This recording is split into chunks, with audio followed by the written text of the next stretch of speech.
rue Dauphine, dans le quartier français de la Nouvelle-Orléans. Jérémy habite ici et le dimanche matin, comme un rituel, il ne manque jamais une messe. Aujourd'hui, je vais jouer à l'orgue à l'église, donc je me suis préparé, je finis mon café quand même. On se réveille un petit peu. Et là, j'ai toutes mes partitions, voilà. Mes petites partitions gospel, d'ailleurs, c'est des choses qu'on trouve pas du tout en ligne, généralement. Personne ne me donne grand-chose, c'est tout à l'oreille. Donc, je suis arrivé il y a 14 ans, j'avais jamais joué dans une église noire. C'était un peu le rêve du pianiste de jazz, de funk. Allez, c'est parti. La Nouvelle-Orléans compte 600 églises. Elle est dans le top 10 des villes les plus religieuses aux États-Unis. C'est aussi le berceau du jazz. Et pour ce Nantais, la concurrence est rude. Même dans ces églises noires, vous avez des musiciens, enfin des gens qui se considèrent même pas musiciens. Ils disent « Oh, je suis pas vraiment musicien ». Et après, le mec, il se met à l'orgue. « Ah ouais, t'es pas musicien, d'accord. Bon, moi, je fais quoi, là ?» Good morning. Est-ce que tu peux m'aider à sortir le gâteau de ma voiture, s'il te plaît? Sure, I got you, baby. I promise I won't eat it all. Tu n'en manges jamais. I never eat junk.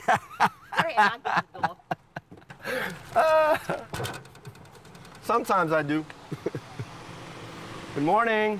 Bienvenue à Blessings Beyond International Church. Hey, how you doing? Good morning. I got the cake. Pound. Le pasteur fête ses 45 ans aujourd'hui. Avoir à ses côtés Jérémy, le musicien blanc dont tout le monde parle, est une bénédiction. Happy birthday. Merci. À chaque fois que de nouveaux fidèles nous rejoignent, ils demandent « C'est lui, votre organiste ?» Je leur réponds oui. Et il sait jouer. Ils s'assoient et disent « Oh mon Dieu, on l'aime. Il fait partie de la famille maintenant. »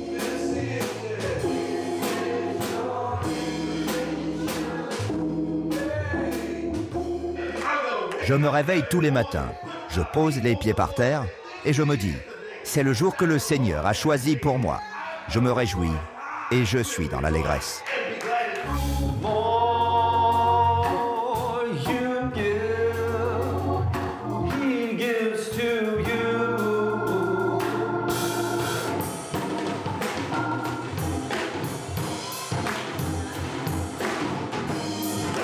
Dans les églises méthodistes de la Nouvelle-Orléans, on chante le gospel, la parole du Christ, mais aussi la fin de l'esclavage.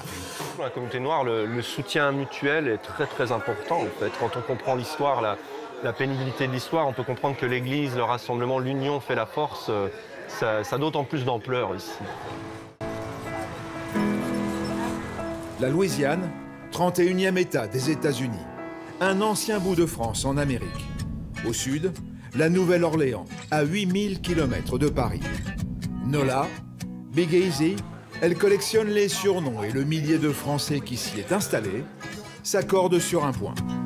L'ambiance, les gens, la musique constante dans la rue.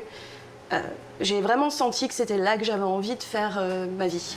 La Nouvelle-Orléans raconte la France coloniale du XVIIIe siècle, au bord du Mississippi, grâce au quartier français.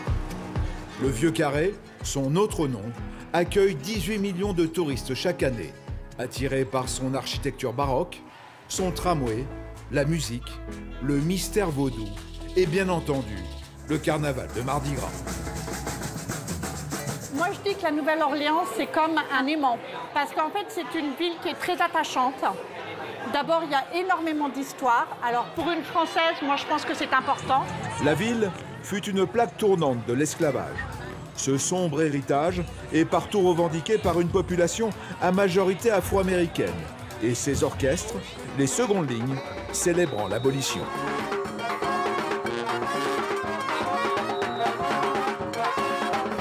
Le soir du Nouvel An, la Nouvelle-Orléans a subi une attaque à la voiture bélier qui a fait 14 victimes. Un événement qui s'inscrit dans une histoire souvent tragique, comme en 2005, où la ville fut ravagée par Katrina, l'ouragan le plus dévastateur que l'Amérique ait connu. Mais elle sait se reconstruire à l'image du Superdome. Ce stade ultramoderne accueille cette année encore le Super Bowl pour la 11e fois.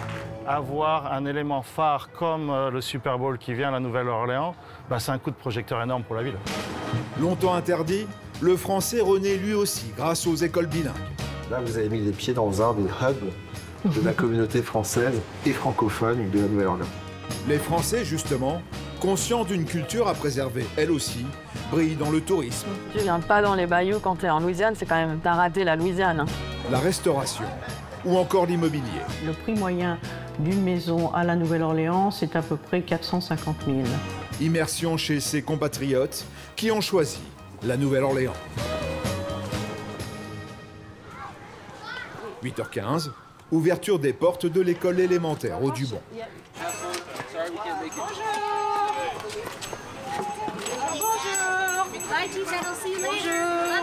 On va aller voir Miss Cathy. Tiens, hop. Tu peux le porter tout seul, c'est bon? Ou tu veux le poser là? Tu le portes? Ok. Ils ont 15 minutes pour arriver de 8h15 à 8h30 et on est gentil, on laisse en plus, il y a 5 minutes de grâce. Donc en fait, on ferme la porte à 35. L'établissement public, à l'ouest du Vieux-Carré, accueille gratuitement 437 élèves de la maternelle au CM2. Bah, je dirais qu'il y a au moins 200 élèves là qui arrivent le matin comme ça. Et à peu près la moitié là. Et puis après, là, tu vois les voitures qui arrivent. Elles font le tour du bâtiment et les élèves sont déposés de l'autre côté. Bonjour. Bonjour, Evie. Ok. Merci beaucoup. Ok. Je l'amène, c'est mon élève que j'amène tous les matins dans sa classe. Elle a toujours un peu de mal pour arriver le matin, donc depuis le début de l'année, je la mets dans sa salle de classe. Voilà. Là, voilà. Sophie est la directrice de l'école. Elle est arrivée à la Nouvelle-Orléans il y a 18 ans. L'établissement propose un cursus bilingue, franco-anglais. 90% des enseignants du programme français de cette école ont été recrutés à un moment donné par le CODOFI, alors moi y compris. C'est le Conseil pour le développement du français en Louisiane, qui existe depuis 1968. Et ils recrutent environ une cinquantaine d'enseignants francophones chaque année. Ils sont sur la table. Et de quelle couleur est la pomme? Vert. C'est très, très, très bien. Oui, j'aime bien la Nouvelle-Orléans. Après, moi, je viens de Bretagne, en campagne. Donc, ça change tout de tout. Le français revient de loin en Louisiane. Avant 1968, il était interdit. L'anglais devait s'imposer partout dans l'ancienne colonie. Depuis, les choses ont changé. Bonjour. Bonjour, madame. Est-ce que vous êtes prêts à chanter bonjour? Oui. Bonjour, tu vas bien. Je le suis travailler sur moi. Je suis l'homme pratique. Comme tous les matins. Il veut venir. C'est descend. Simon. 1, 2, 3. Alors, dans notre classe, nous avons que 2 enfants qui sont donc francophones. Donc, un petit garçon dont la maman est belge et un petit garçon dont la maman est française. Et sinon, il n'y a vraiment aucun lien avec la France. On va en classe, on finit les maths, on finit la lecture et on prépare la classe pour le repas. L'année dernière, aux États-Unis, 135 000 élèves apprenaient le français. Aujourd'hui, l'école au Dubon affiche complet. Il y a des familles d'héritage louisianais. La francophonie a été perdue et souvent ils veulent que leurs enfants à eux retrouvent la langue des grands-parents. Ensuite, on a beaucoup de familles qui sont intéressées par le bilinguisme en général. Ils veulent que leur enfant soit bilingue. Et on a un troisième cas de figure. Ils nous choisissent parce qu'on est une école avec des très bons résultats en fait. Audubon fait partie des 57 écoles américaines dont le programme français est directement piloté par l'Éducation nationale. Un regain de notre langue que l'on retrouve aussi dans les rues de la Nouvelle-Orléans grâce à Karim. Quand il a découvert Nola, il était touriste. 6 ans plus tard, c'est lui qui fait découvrir la ville aux 120 000 Français qui chaque année la visitent. Bonjour, enchanté. Bonjour monsieur, bonjour. Ce Toulousain a tourné la page d'une vie en France pour les bords du Mississippi avec une idée simple, offrir une plongée dans cette Amérique qui aurait pu être française. La Louisiane n'est pas le petit État que vous pensez, mais c'est tout l'État en blanc. Donc Napoléon ne vend pas un tout petit État, il vend 1/3 du territoire américain. Imaginez-vous quand même si Napoléon n'avait pas vendu, est-ce que la langue française serait devenue la langue officielle dans le monde? Je ne sais pas, je n'ai pas la réponse, mais en tout cas c'est quelque chose à réfléchir. Salut les Français! Salut! Bonjour! Ouais.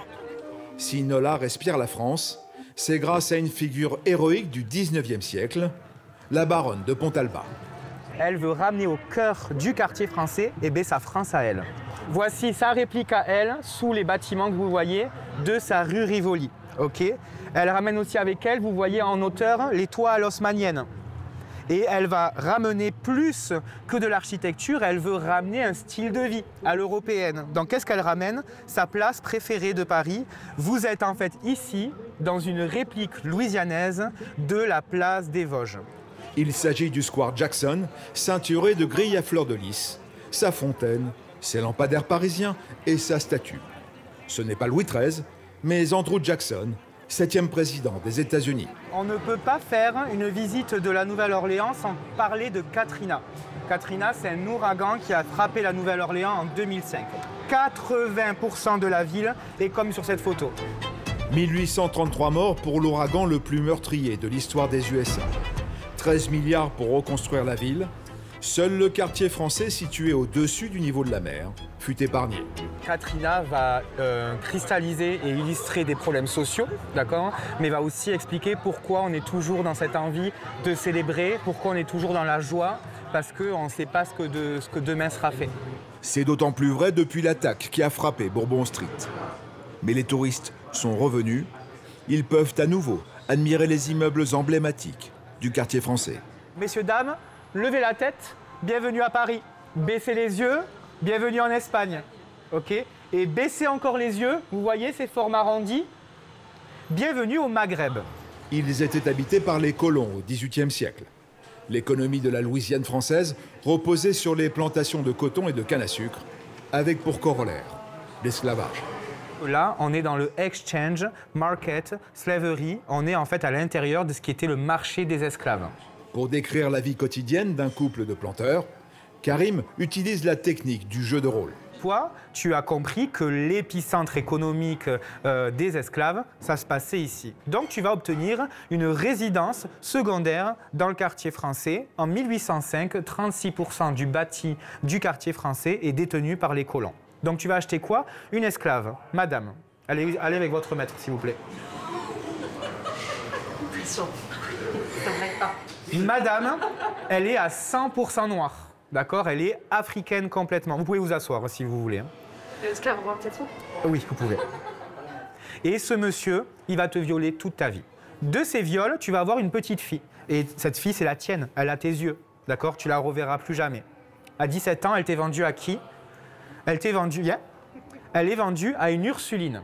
Les Ursulines, c'est des religieuses qui sont venues à la Nouvelle-Orléans pour donner une éducation aux femmes. Et toi, comme ton mari, tu vas avoir des expériences charnelles avec les esclaves. Okay? Il faut vous dire que cette femme, en fait, soudainement, elle est la seule européenne dans sa plantation. Et que donc, du coup, elle passe sa vie avec des Africains. Sauf que toi, tu vas tomber enceinte. Et là, si tu accouches d'un métis, ta vie, elle est terminée. On va prétexter qu'elle a une maladie infectieuse, une maladie contagieuse, et que c'est la raison pour laquelle vous ne pouvez pas l'avoir. Cette démonstration, qui ne laisse personne indifférent, conclut un tour de 3 heures, facturé 60 € par personne. Merci beaucoup. Eh bien, avec plaisir. Merci. Merci beaucoup. Merci à vous. Si Karim vient pour ainsi dire d'arriver, ce n'est pas le cas de Jacques, restaurateur à la Nouvelle-Orléans depuis 38 ans. Je vais regarder rapide. Ouais, ça, j'ai pas besoin. Non. Chacune de ces journées commence par des courses pour son chef cuisinier. Il m'a dit, prends du parmesan. Et puis, je vais voir si je peux trouver aussi un brief de France. Ah, celui-là, il est à 12. Bah, c'est pas beaucoup de différence. Je vais prendre un français, alors. Ce grossiste fournit les 1400 restaurants de la Nouvelle-Orléans. Des prix 2 fois moins élevés qu'ailleurs, et Jacques trouve du fromage français au milieu de produits 100% américains. Bon, je crois que je vais prendre un carton. Ouais. On en passe du beurre. Ouais, Wisconsin, ils ont beaucoup de vaches. Hein. C'est l'état du fromage. C'est pas du beurre de Bretagne ou de Normandie, mais bon, c'est bon. On s'adapte. On s'adapte, oui. Vous en voulez combien? I'll just take 2 fillets. Ils sont là-bas. Oh, you already did it. Thanks. Thank you very much. Thank you. Oh, je vais prendre ceux-là, alors. Ah ben, on va faire des filets. On va les servir en poisson ce soir ou demain. Curieusement, la Nouvelle-Orléans ne compte que 2 restaurants tenus par des Français. Il arrive que les patrons se croisent pendant leurs courses. Je me disais bien que c'était toi. C'était vous, la roule comme il faut. Ça va, toi? Lui, il a de la quantité. Alors, moi, j'ai 2 fois rien, mais toi, la maman de Olivier, Jacqueline, elle a travaillé pour nous de 89 à 2016. C'est un petit village, on se connaît, c'est un petit monde ici, on se connaît tous. Aujourd'hui, il s'en tire à bon compte 236 €. Des prix à peine plus élevés qu'en France, rarissimes aux États-Unis, mais pas en Louisiane, où les taxes sont les moins élevées du pays. C'est pas si cher que ça, finalement. Le saumon, il y en a pour 52, et le beurre, 125. Mais oui, c'est 36 livres, 12 kilos, donc c'est normal. Le président, 14 $, je trouve que c'est pas cher pour ça. Jacques avait 21 ans quand il a débarqué à la Nouvelle-Orléans. Un choix qui ne doit rien au hasard. Le Parisien voulait une place au soleil, sans abandonner sa culture française. J'ai fait tout. Alors, j'ai été des managers, j'ai été traducteur, j'ai été enseignant de français, et je suis allé travailler dans l'hôtellerie, mais dans le service des chambres. Et ensuite, 2 ans plus tard, je me suis retrouvé comme directeur du service dans un autre hôtel. En 1986, il ouvre un restaurant, le Café Degas. Il aurait pu s'installer dans le Vieux Carré. Il préfère le Bayou Saint-Jean, un quartier résidentiel où il est seul. Hi, how are you? Bien, et vous? Groceries, yeah. How you doing? Et ça, c'est une petite remise où on fait de la préparation.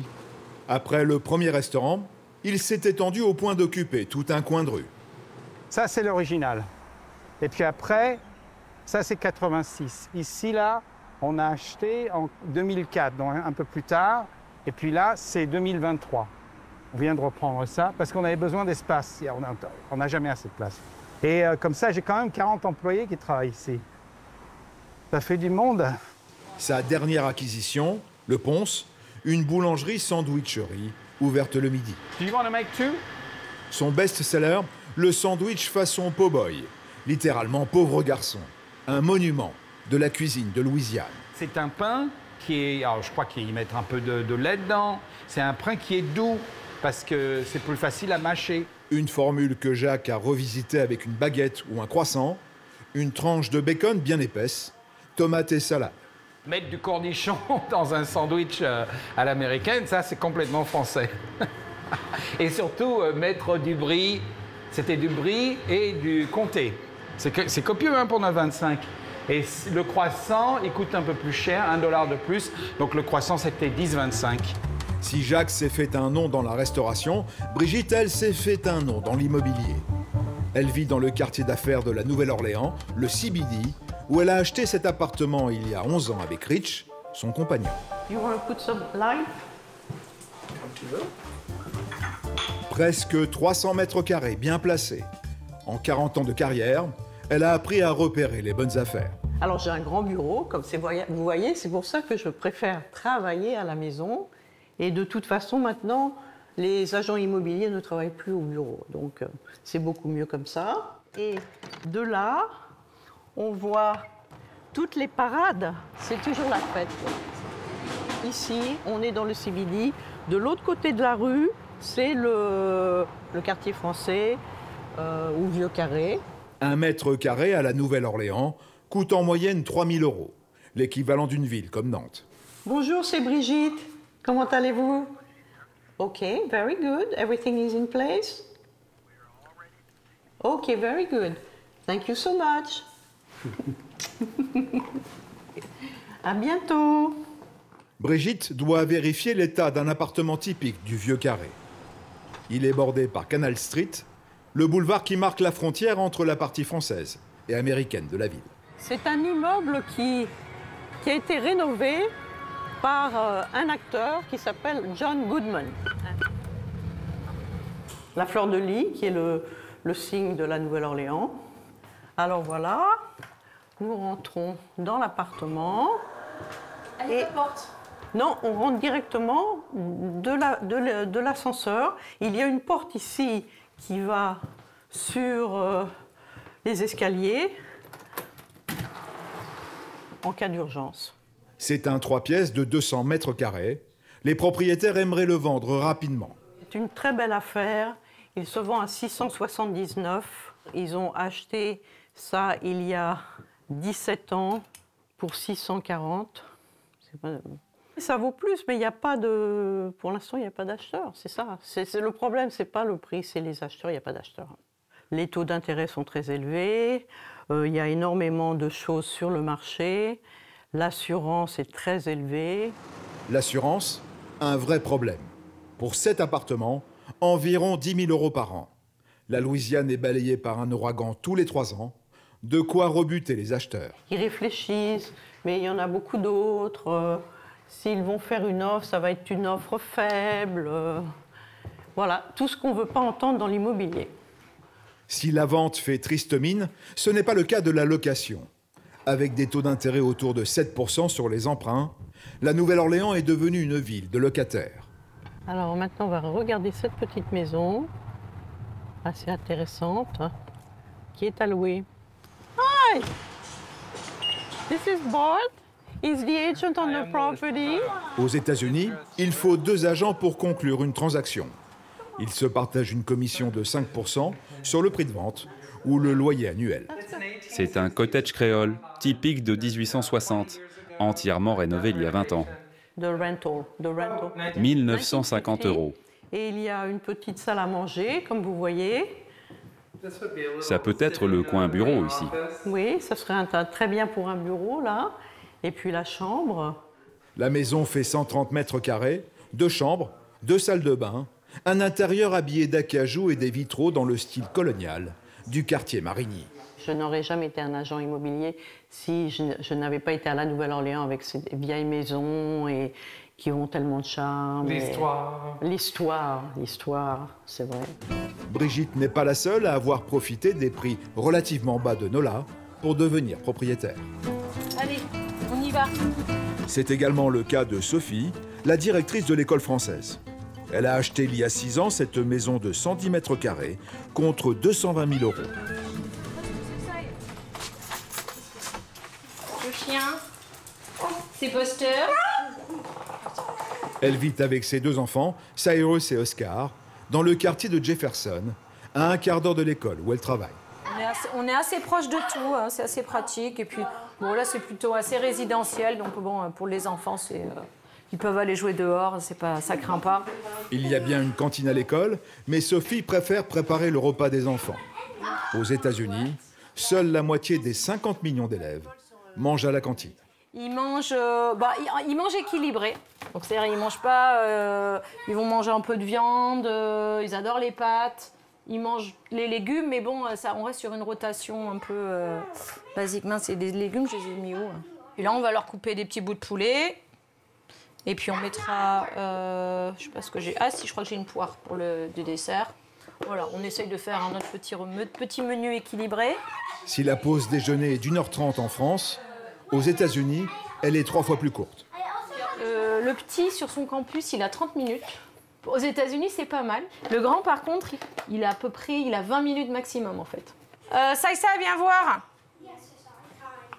Regarde, ça te va, là, la boîte? Poulet, brocoli. Ça, c'est mon boîte. Ah oui, mince, je me suis trompée. Oh. Bah, c'est pas grave, on va changer les... Oscar, viens voir ta boîte, alors, toi. Je vais changer les boîtes. Je me suis trompée de couleur. C'est la catastrophe. Regarde, c'est celle-là, la tienne. C'est bon? Ça te va? Poulet, brocoli, ouais. Et vous voulez montrer votre chambre? Non.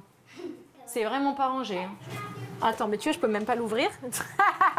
Ils ont bougé les ballons de foot, là. Ils ont pas mal de livres. Ils ont les livres en français et les livres en anglais. Donc, on a pas mal de BD, notamment. À chaque fois qu'on va en France, on en ramène. Ils adorent lire, mais ils préfèrent lire en anglais. Ils préfèrent aussi les sports américains. Tu préfères le football américain? Et alors, c'est qui ton équipe de football américaine préférée? Baltimore. Hein? Baltimore. Baltimore. Et ils s'appellent les Baltimore quoi? Ravens. Ah, les Baltimore Ravens. C'est le jardin arboré de 250 mètres carrés qui l'a décidé à acheter la maison. Quelques jours par an, à l'hippodrome de la Nouvelle-Orléans, ils font des courses d'animaux exotiques. Bon, évidemment, c'est un peu humoristique parce que le teckel n'est pas un chien rapide. Il a déjà gagné la première course, c'est lui qui a gagné. Bon, c'était quand il était jeune. Donc, on a le panier de basket. On a aussi un panier de disc golf, n'est-ce pas, dans le jardin. Ici, ils jouent pas mal. En fait, c'est le principe du golf, mais tu lances des frisbees. Il y a quelques parcours en France, mais ici, il y en a partout. Fin de journée pour Sophie et début d'une longue soirée pour Karim. Le guide propose un tour insolite du Vieux Carré aux amateurs d'ésotérisme c'est sa signature. Pardon, my French répond à un besoin qu'il n'y avait pas en termes de tourisme. C'est-à-dire comprendre la spiritualité, comprendre la Nouvelle-Orléans la nuit. Ça n'existait pas avant moi. Donc je suis super fier. Bonsoir. Enchanté, Karim. Enchanté. Bonjour. Bonsoir, bienvenue. Salut, ça va? Salut, enchanté. Il retrouve 3 amis, des institutrices venues de Belgique, attirées par les rituels vaudous. Vaudou est égal catholicisme, spiritualité africaine, religion. Elle est pratiquée par 3000 personnes à la Nouvelle-Orléans. Ce sont les poupées, objets de tous les fantasmes qui intéressent nos 3 touristes. La poupée vaudou, tu veux la toucher? Ça, c'est la mienne. Ne touche jamais une poupée vaudou qui n'est pas de toi. Là, tu pourras acheter une poupée vaudou. Pour moi, elle n'aura aucun pouvoir, cette poupée, parce que tu ne l'as pas créée. On va avoir l'opportunité, là, on va en créer une. Donc, vous allez voir comment se passe un rituel de création d'une poupée vaudou à la Nouvelle-Orléans. Le vaudou est arrivé en Louisiane au XVIIIe siècle avec les premiers esclaves d'Afrique de l'Ouest. Le quartier français compte des dizaines d'officines vaudou, de quoi ravir les touristes et les inquiéter aussi. Vous pouvez vous asseoir. Je vais me mettre à côté de toi. Mais quoi, elle va faire un truc... On va maintenant créer une poupée... Ouais. T'inquiète pas. On va maintenant créer une poupée vaudou. Ok. En fait, on est en train de créer notre petit doudou à nous. D'abord, on va voir quelle poupée vous correspond le mieux. Donc, tu vas choisir ta poupée. Alix est une médium puissante, initiée au rituel vaudou. Quel genre de magie voulez-vous voir intervenir ce soir? Voulez-vous être capable de vous soigner vous-même? Voulez-vous plus d'argent? Voulez-vous être meilleur au travail? Excellent choix. C'est cette poupée que tu as choisie? Donc elle va te représenter désormais. Le rituel de préparation de la poupée d'Audrey peut commencer. Mets de l'huile de rose sur ta poupée. Ça sent super bon. Mets-en également sur le tissu. C'est lui qui va contenir la magie. Tu prends des racines de jalap, ça va t'apporter force et courage. Audrey place les racines dans le bout de tissu. Elle attache le pochon à sa poupée. Enfin, elle l'imprègne de l'encens préparé par Alix. Es-tu prête à être liée à ta poupée? Tiens la poupée contre toi. Il faut que tu visualises ce que tu veux qu'elle t'apporte. La médium procède au rituel.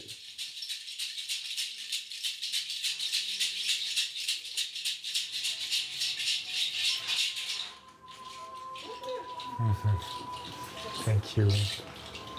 Quand tu vas rentrer chez toi, il faudra que tu parles à ta poupée tous les jours. Montre-lui de l'intérêt et de l'amour. Sois réceptive aux opportunités offertes par le cosmique. La poupée, qui lui a coûté 50 €, Audrey la voit comme le moyen de mieux se connaître. J'ai jamais pensé à ça, mais en fait, je me dis, wow, là, il faut que je fasse attention. En fait, je pense aussi que c'est comme tu disais, là, avec le tarot et tout ça. C'est ça. C'est que ça te donne une intention d'aller vers ce que tu veux, comme une guidance, quoi. Le vaudou n'est pas le seul héritage laissé par l'esclavage dans la Louisiane coloniale française. Il y en a un autre, celui des plantations. 350 propriétés de canne à sucre et de coton bordant le Mississippi. Les surfaces étaient considérables, jusqu'à 400 hectares, sur lesquels étaient exploités de nombreux esclaves. Un planteur était riche s'il en possédait plus de 50. Une richesse qui devait se voir à peine franchie les portes de la plantation. Voici Oak Alley, à une demi-heure de la Nouvelle-Orléans. Cette plantation date de 1800. Le luxe de son intérieur est inédit pour l'époque. Pour les esclaves, en revanche, c'est case où ils cohabitaient. Si sa femme restait à la plantation, le planteur avait souvent un pied-à-terre en ville. Nous retrouvons Brigitte, l'agent immobilier, dans les rues du Vieux-Carré. Elle s'apprête à visiter une maison historique dont la mise aux enchères est prévue dans quelques jours. C'est bon de vous voir. On commence la visite guidée à 11 h. Mais vous pouvez déjà faire un tour. Les enchères vont se dérouler uniquement en ligne, mise à prix 750 000 €. Brigitte repère pour le compte d'un client. Je pense qu'elle peut surachérer jusqu'à au moins 2 millions, je pense, parce qu'elle est en bon état. Les cheminées comme ça, C'était lorsqu'on avait de l'argent à l'époque, il y a 200 ans, on importait le marbre d'Italie. Mais ça c'est très beau, c'est très très beau. Bah, peut-être on peut ouvrir la porte là. Toutes les propriétés dans le Vieux Carré doivent avoir des toits en ardoise. C'est obligatoire. Donc ça c'est un nouveau toit et ça vaut très très cher. C'est une bâtisse exceptionnelle, typique de la période coloniale française du début du 19e siècle. Alors, bonjour, je suis Barry Cooper. Enchanté également. D'ailleurs, voici le propriétaire. Il est avocat. Il possède cette demeure depuis 27 ans. Elle a été construite en 1820, puis entièrement restaurée au début des années 90. J'ai refait toute l'électricité. J'ai adoré vivre ici, au cœur du carré français. 5 chambres, 500 mètres carrés sur 2 étages, une cour intérieure autrefois réservée aux calèches, le genre de propriété qu'on voit rarement sur le marché.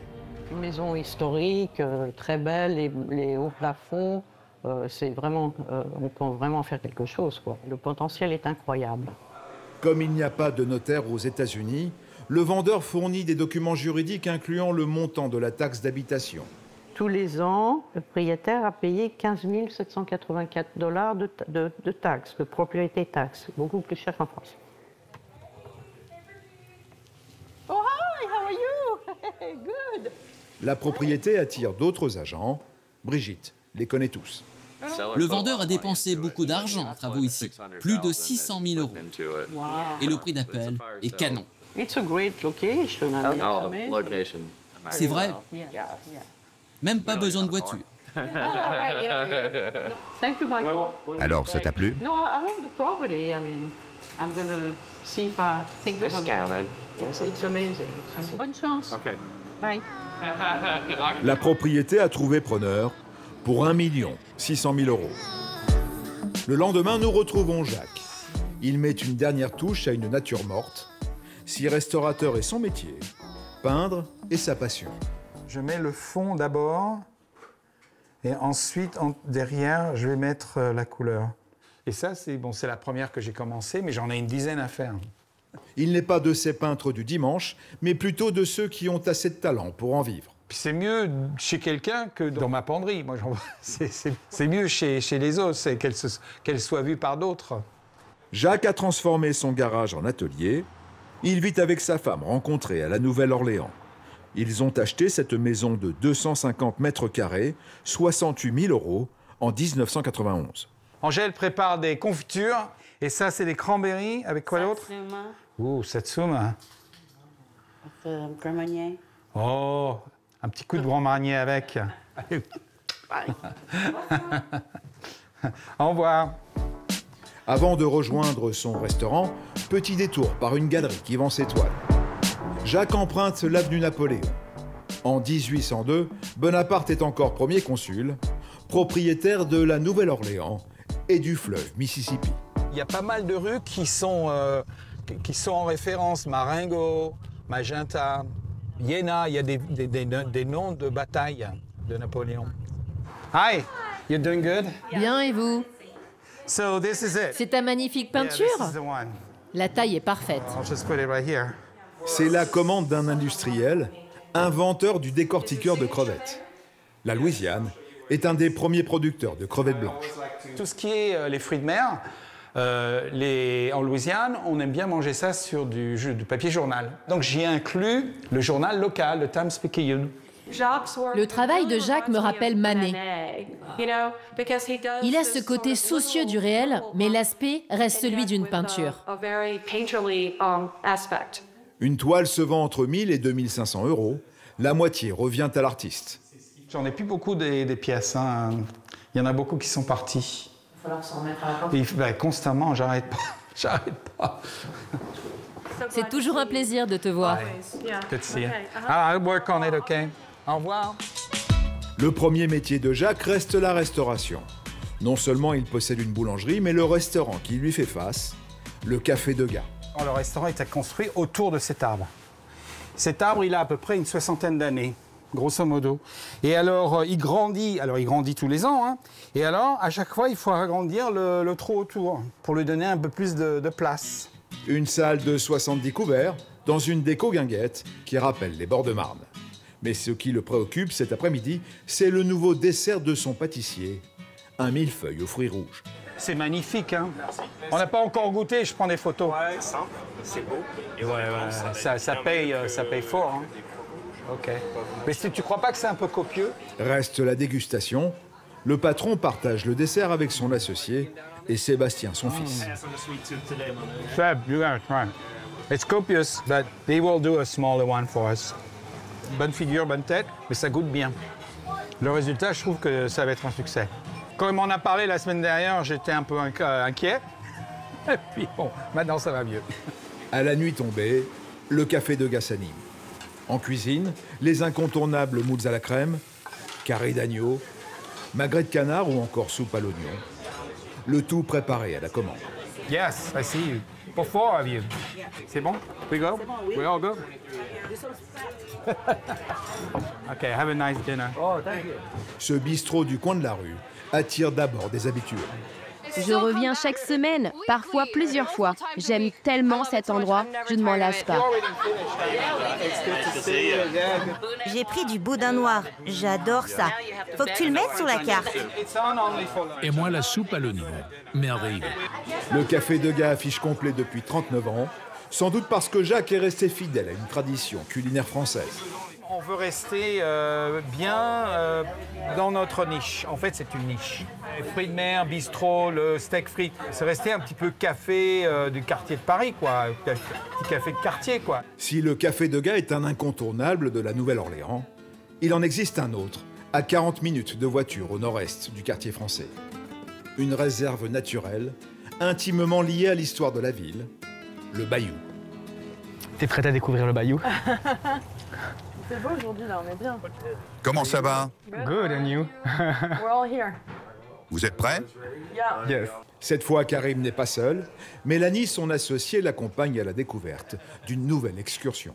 Celui-là, ouais, c'est mon premier swamp tour de Honey Island.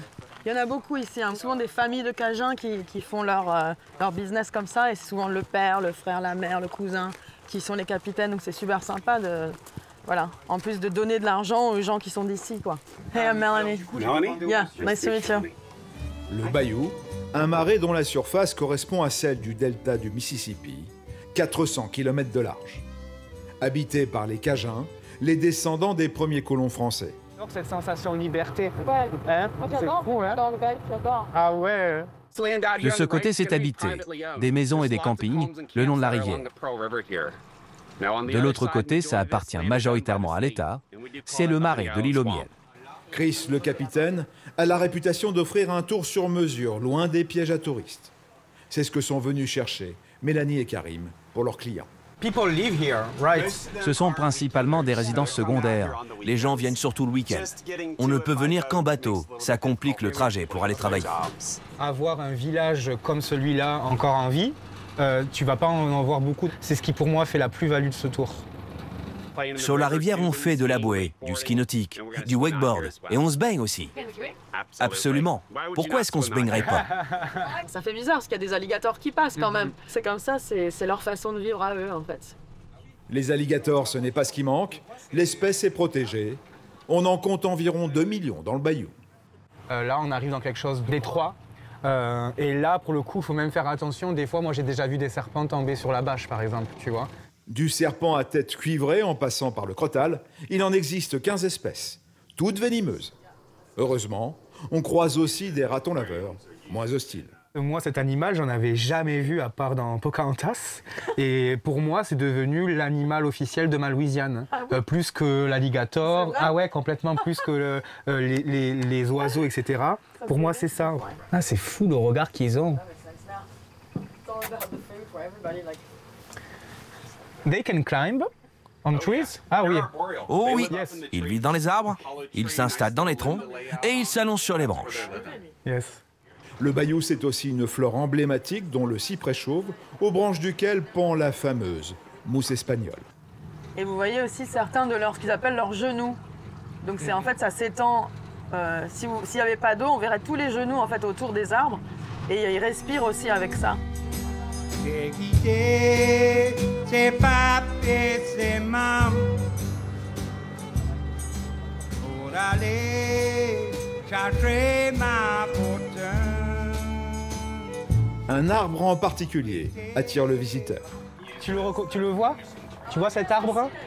Ça, cet arbre, il est dans La Princesse et la Grenouille. Tu sais, à un moment, quand ils se marient, oui, l'arbre à souhait. C'est de cette image que Walt Disney est parti pour pouvoir construire La Princesse et la Grenouille. Cet arbre a probablement plus de 800 ans. C'est le plus vieux des environs. Pour nous, ça a un imaginaire, ça a une sensibilité, quoi. Donc on va dire qu'en France, à l'époque, j'allais marcher dans la forêt le dimanche, récupérer des champignons, des châtaignes, et bien maintenant je viens dans le bayou, quoi. Le tour dure 2 heures, passé en un clin d'œil. Il coûte 28 €. Et pour Mélanie qui pense à ses clients, c'est imbattable. Bah celui-là, il est très bien, il est pas loin de la ville, donc c'est bien pour les gens qui n'ont pas vraiment le temps d'aller dans le sud de la Louisiane, en fait. Exactement. Et puis celui-là, il n'est pas super commercial comme d'autres qui ont des grands trucs pas loin de la Nouvelle-Orléans. Celui-là, il est bien, ouais. Si le bayou se découvre de jour, le vieux carré s'apprécie à la nuit tombée. 2 rues ne dorment jamais à Nola, Bourbon Street et sa succession de bars. Et en parallèle, Frenchman Street, temple du jazz en ville.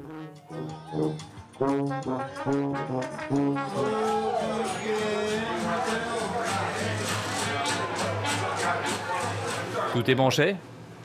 Yeah, this is all my shit. And I did do the doubler cable thing. Parfait. Quand il ne joue pas à l'église le dimanche, Jérémy se produit en groupe dans un des 12 clubs de jazz de la rue, le Royal Frenchman. Le jazz, j'ai appris le blues, la funk, j'en jouais déjà à Nantes. C'était naturel pour moi d'arriver ici à la Nouvelle-Orléans, le berceau du jazz, je suis arrivé ici naturellement. Il n'est pas seul. À la trompette et au chant, Ashton. C'est le patron du Big Easy Brawlers, le groupe que vient d'intégrer Jérémy.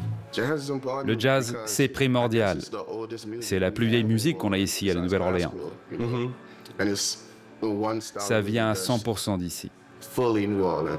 Right, that's from here, right? Yeah. And we have to perpetuate it, right? On était ados et on a tous commencé dans la rue. On jouait, des profs venaient nous voir. Ils nous donnaient des conseils. Comment ça va tout le monde? 21 h, les premiers amateurs de jazz se présentent, locaux et touristes mélangés.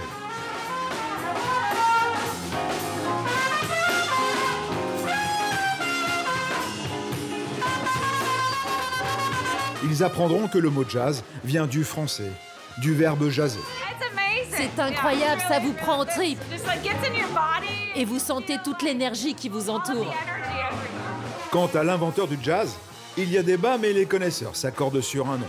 Buddy Bolden, dont les premières notes ont été entendues ici, dès 1905. Il vient de France. Au piano, Gianni.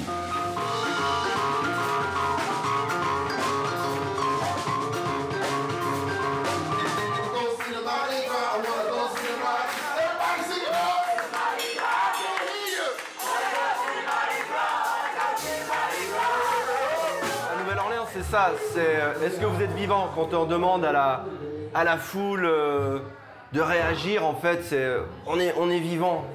Profitons de la vie, célébrons la vie, c'est vraiment ça le message de la Nouvelle-Orléans. Voilà. The Big Easy est le berceau du jazz. Son ambassadeur éternel, le grand Louis Armstrong. It was just one of those things.